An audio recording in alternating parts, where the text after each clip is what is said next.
Hi, everyone. Welcome to Two Bald Guys Talking Safety. I'm Langdon DeMint. And I'm Julian Taylor. And welcome to our podcast. Good morning, good afternoon, good evening, everyone. I'm Langdon DeMint here from Two Bald Guys Talking Safety, here with my dearest friend, Julian, Julian Taylor. You forgot Jules in that lot, Langdon. I thought I would change it up a little bit. The one most commonly used. What have you been up to? You know, Saturday is we're in the midst of. I coach Charlotte Cates basketball, so we had our basketball game number 2. We're 2-0. It was a scrappy game. Yep. Which kind of makes me think, though, as we think about statistics, we had actually our shooting percentage wasn't very good, but it's okay. And these are 8-year-olds, right? So there's some things to work on. There's some things that I saw that, hey, you know what? Maybe we could do, because we could have had like 28 points easy. So it's great to have all that data and then go back and look at it, isn't it? Well, I was going to make a point. The one thing I did do at the weekend was I did go to the football. Of course you did, too. And modern football, people love talking about statistics, and the biggest one is they talk about expected goals. So we played on Friday, and our expected goals were way higher than the other team, but we lost 3-0. So I kind of say, yeah, statistics, but actually let's think about statistics that actually help us, not ones that portray what might have happened. It gets you every time. Yeah. Well, which is two excellent segues into what we wanted to talk about. And for most of you, if you know, the end of the year last year, well, the end of every year, to be fair, the Bureau of Labor Statistics releases their non-fatal occupational injury and illness rates and straight case numbers. And I mean, you can go through and you can see the time of day, what type of injury or incident occurred. I mean, you can run the gamut. And the fatalities as well, which came about a month later in December. So we decided we would discuss these numbers. And as we think about statistics, what do these numbers tell us? And Jules, I will say, for a positive, the injuries and illnesses, and we're strictly talking U.S. for this one, from a number, the relation is very similar, I'll say, from HSE as well, but there was a reduction in non-fatal injuries and illnesses and fatalities. That's good. Yeah, I feel like there should be in the background, yay. Yeah, it's because it's tough. I think I look at these every year, and it's you usually have some type of discussion, write a blog, things on it, and it's interesting because I feel like we learn things for sure, but it makes you wonder how much you learn from a true growth perspective. And what I mean by that is, and then you'll see where I'm going. Like private industry, for example, from non-fatal occupational injuries and illnesses, it was a drop of about 8%, I think a little more from 2022 to 2023. So around 2.6 million non-fatal injuries and illnesses, which is good. But we've still kind of hit that plateau for the most part. I mean, when you look at it, a long period of time, you see that there is that gradual decline. But now we look at it and it's just it's almost a little wave. It's bumping, isn't it? Yeah. So maybe we talk this and then we can switch over to fatalities, because I think it's going to be a very easy transition. But when you look at things like this, if you have discussions, what's some of the first things that pop into your mind? It's a tough, isn't it? Because I think there's two schools of thoughts for me with statistics, which is one which is they can fool us into thinking we're on track if we look at them in the wrong way. But then the other thing is when I kind of get my sensible head on, and I think about trying to improve things. The analogy I use all the time is eating the elephant, and trying to eat the elephant's a difficult thing because, I mean, I'm just looking at some numbers on the screen here, and 138 workers killed in the UK, 23 to 24. Now, the utopia is we get rid of all of those, isn't it? but actually, is that a realistic sort of objective? It's probably not. Um, so I think actually we still have to celebrate marginal gains, don't we? That's my cycling head coming out. It is sort of what are the small gains that we can make to make changes, but also I think my biggest thing with all these all the time is don't be complacent. Um, and actually that's our challenge is how do we just keep improving, and that kind of aligns to everything that we do in environmental health and safety, doesn't it? Which is the aim of everything that we're doing should have an endpoint of continuous improvement. So whether it's our overall management approach, whether it's specific elements of that management approach, there should be a focus on does this drive improvement. Hmm. No, I agree, and I think that's a great point because you also look at it, and uh, I don't.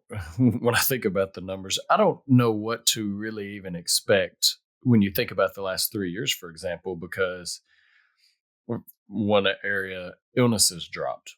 Well, of course, illnesses were going to drop because the C word dropped, and also the monitoring, the due diligence of are you sick? What do you have? COVID? Oh, boom, market. That has decreased as well. So I think it was pretty inevitable that we were going to see a reduction. But to your point, if you start breaking in and actually looking at where are some of the incidents occurring, food and beverage, for example, it actually went up a little bit in injuries. It had about I think a 6% increase. So, which isn't, I mean, it's not massive, but when you think whatever 73,000 to 78,000, roughly whatever 5,000, that is a decent number. And it's when you start thinking about to exactly, I think what you said is, are we making little changes to expect different outcomes? And that's the curious part that I'm not sure. And I suppose the biggest challenge when you think about data is that you talk about those two numbers. So we've got an 8%, what did you say, 8% increase? 6.5%, I think it Six and a was. half percent increase. It doesn't really tell us anything, does it? It doesn't really help us just having that number in isolation. So can we take that data and can we drill into it to actually understand the why? Because that's the critical thing here, isn't it? If it's gone up by 6.5%, what's changed? In a world that's supposedly focused on getting better, why have we suddenly got this blip? And I think that's one of the challenges every year with these statistics. We get them in, I think, normally July from the HSE in the UK. You get them end of the year in the US. Sometimes they're almost a bit too superficial, aren't they? They're too high level that we can't really draw too much from them in terms of right. How do we start to change that again? Yeah. Yeah, well, because I think to me, the most productive is when you start looking at the days, which I mean, you can get all the breakdown, right? But you start looking at the day of the incident, what type of incident was, the hour, and you start looking at potentially who was affected, the age, that demographic. That's when it starts telling a better story. But then that's also a lot of work to, and I don't mean that in a negative sense, but to try to extrapolate a very high level synopsis, that's a lot of work, and then really some assumptions to even make that delineation of what is the change. Because and it really ties in. I was talking to a friend of mine. Well, the other original bald guy. I was talking to him the other day, which I don't want to dive in too much to my conversation with Paul because probably going to try to get him on at some point soon. But we were talking about some meetings, some discussions he's having with other professionals, and then I was talking to some other EHS professionals as well. And it was funny because totally different conversations, but I was hearing some of the exact same themes, and he was saying that it seems like everyone's just trying to talk about how can we get back to basics. And that's an interesting discussion because I feel like since COVID, we've been trying to get back to basics. And all this tells us that maybe getting back to basics isn't the right idea. It's an interesting one, isn't it? Hmm. Um, um, what's the alternative, though? I suppose that's my challenge back. I think I think it's very much maybe an understanding of what basics, but then a determination of what are things that we can implement to actually make a positive change to basics. So still Yeah, look at yeah, yeah. that initial, but then it's, if we always do the same thing and expect a different result, we're probably not going to get a different result. So, what are, to exactly what you said, what are marginal gains? What are minuscule things that we can potentially change to try to make a positive outcome? I mean, a perfect example, and I should have looked, I don't recall. Typically, the number one, or roughly about a third of all days away and restricted transfer, everything, that they're caused from musculoskeletal disorders. It's been that way for I don't know how many years. Well, if we know that a back pain can is very plausible, or a back injury, we know carpal tunnel, yada yada, we know all these MSDs, it should be pretty easy to figure out ways to control those jobs so that those would be minimized out. But we're still seeing it. So does that mean are we trying to get back to the basics, or are we expecting different results? No. I suppose the thing that's jumped into my mind there, Langdon, and it's maybe as we're fairly near the start of the year, it's probably a good time to talk about it. Is I suppose doing the same things and expecting better results is a really key point, and so it's it's probably a good time to be looking at your processes and looking at what you do and saying, does this actually add value? And the classic, you've talked about ergonomics there. So in the UK, we talk about DSE. In the US, you'd be talking about sort of ergonomic assessments. Do you do those things? Loads of businesses do those things, but actually, how seriously are they really taken, and how much of a focus is put onto sort of making sure that we react and do something as a result of those? And actually, if you've then got that correlation to say, right, we've got absenteeism here because of back pain, maybe it should say we need to put more of an emphasis, more of a focus back onto that process. It's a classic case, isn't it, of we're human beings. We put something into place, and at the time of putting it into place, there's a real emphasis on it, there's a real focus on it, and it's an important thing. But if we've been doing that thing for, say, 4 or 5 years, inherently, our kind of mind has moved on to the latest things that we're doing, the newest priorities. And sometimes we just tend to slide backwards, don't we, in terms of actually still making sure that that process is adding value. And I think that's one of the key things in health and safety. And I don't think we've really talked about this at any length at any point, but actually having that sort of review element within your system, so actually you just go back and check things. So whether it's a JHA, a risk assessment, a DSE assessment, ergonomic assessment, whatever you want to call these things, do you go back and review it, and review it with a really critical eye? Yeah. No, I totally agree. And I think to that, if we shift slightly, eh, the same way when we think about fatalities. So, we've been talking non-fatal incidents, injuries, illnesses, but how many of those were SIFs? How many of those were those serious, or potentially serious, I should say? So, and I think if you consider that, for example, so fatalities dropped a little bit, but also on the flip side, last year they were up. So but really they dropped, but they dropped to previous levels because they were a little higher last year. So they went from, I believe it was about 5,500 last, or 2 years ago, to then last year. Well, 2022 was like 5,500. 23, the most recent data now, is about 52. I think 5,280, and that's great. That's a reduction, but it goes to the same thing. We think about, how are we assessing what data we're getting? How are we assessing the incidents that we're even getting? And a lot of them, transportation, that's the most frequent incident, and that's transportation, I think there's ways that definitely that we can reassess. I mean, whether it's telematics, there's a lot of different things, and a lot of that also we have fatalities around violence. We in the states that's part. I don't, if I recall, it's not tied in directly to the HSC's workplace statistics. I think it's a separate one, but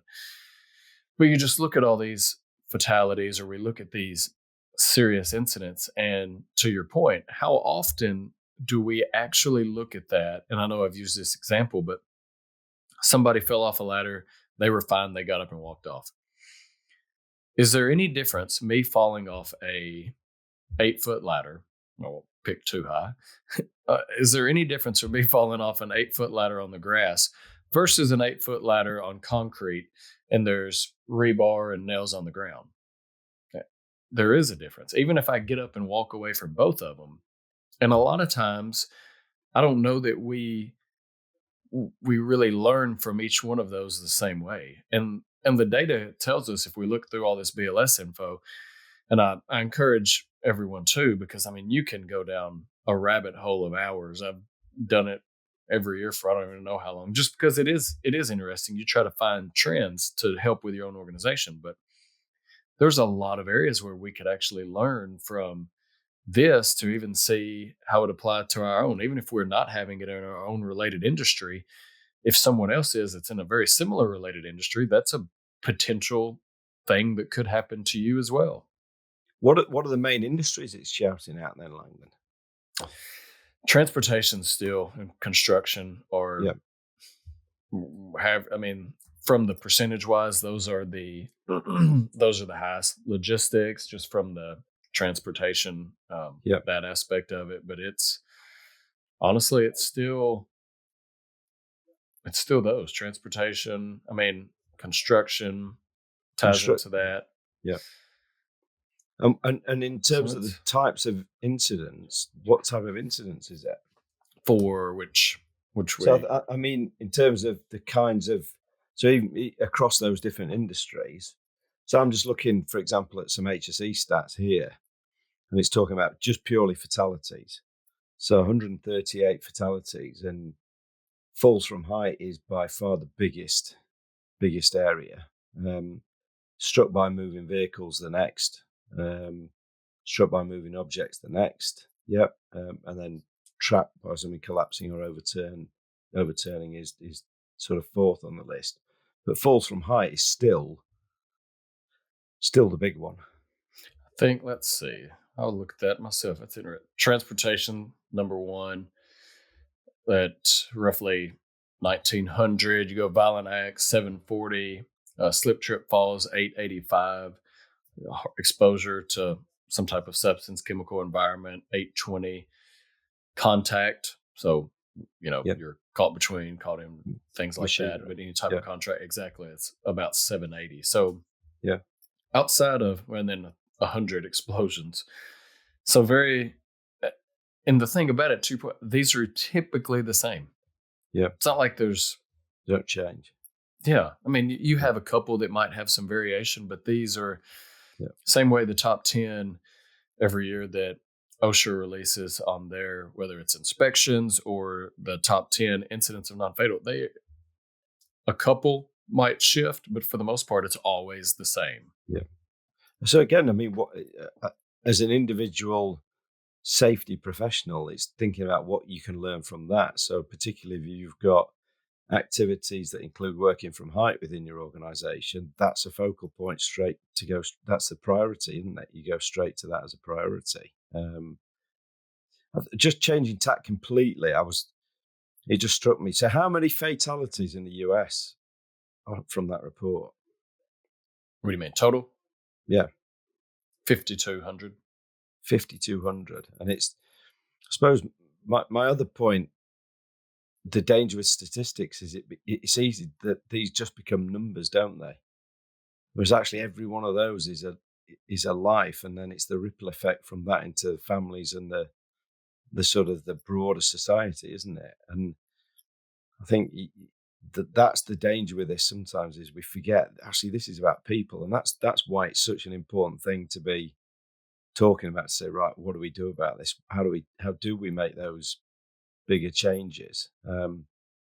And I think I was just thinking, almost thinking aloud as we're talking about it, thinking you could almost do with some kind of just montage of people's faces of those people that were lost last year, because that starts to really bring it home to say, why do we do this stuff? Why do we have a podcast every 2 weeks? Well, this is why we're doing it. And I think one of the big things I've been talking about it. I've heard other people talking about it. I went to a safety show last week and heard a great speaker, and I've tapped her up to try and get her on as a guest. So hopefully she's going to be, fingers crossed, she's going to be on as a guest fairly soon.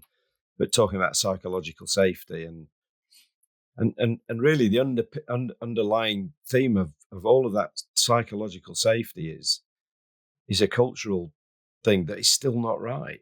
And I'm not talking about safety culture. I'm just talking about an overall business culture that actually, if somebody is concerned about something or concerned about doing something because of safety, do they feel confident enough to say, "Stop! I ain't going to do this"? Yeah. Well, and I think, to me, it's the challenge of when you think about that, it's just speaking up, period. Well, I was one of those in school that, if I had to blow my nose, I was the one that kind of felt bad asking. I didn't, so I was, you know, if I had to use the restroom, I hated to ask until I was just, dancing. For those of you listening, Langdon was doing a couple of mimes there that were quite realistic, I have to say. That's minor, right? But how often, if we're tempted or untempted to not say anything in that case, if something potentially looks serious, or you see maybe it's not even something that will lead to an incident because that Jimmy over here knows how to mitigate that, but it's still an exposure, and you kind of downplay it. It's things like that to your point, I don't think if we don't bring it to light, there's nothing we can do to rectify it. There's nothing we can do to learn from it.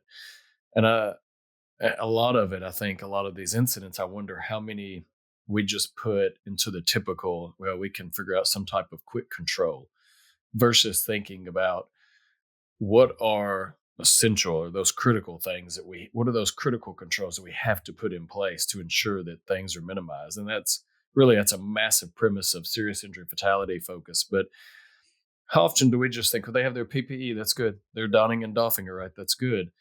Instead of that's like the last line versus the, initial. And I suppose part of that focus is, have you thought about culture? Because you can have all the process and systems in the world, can't you? But actually, if people don't feel confident to stick their hand up or confident enough to say stop, it doesn't matter. It's irrelevant. So I think again, as part of your sort of approach to it, is to say, right, we need to have a consideration around, how do people feel around here? Have they got that confidence to talk up? Yeah. Again, we look at these numbers. I think the BLS data, it is always a very interesting to see what's changing, what crap's happening or not happening that it was. But when you see this, great. It's now time to think, for my organization, how does it apply? Does it follow similar suit? Different, better, worse? But then if it follows similar and we're expecting those different things, what can we do differently? And then to think about it from that aspect of the psychological safety.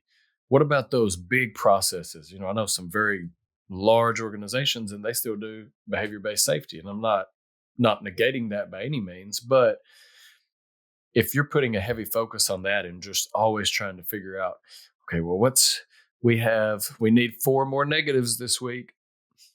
Are you going to expect anything different? And I think it is one of those, just try something different. And that could be a refinement of a big process, but that's what numbers can tell us. It's not just quick, to your point. It's not just a quick looking at that.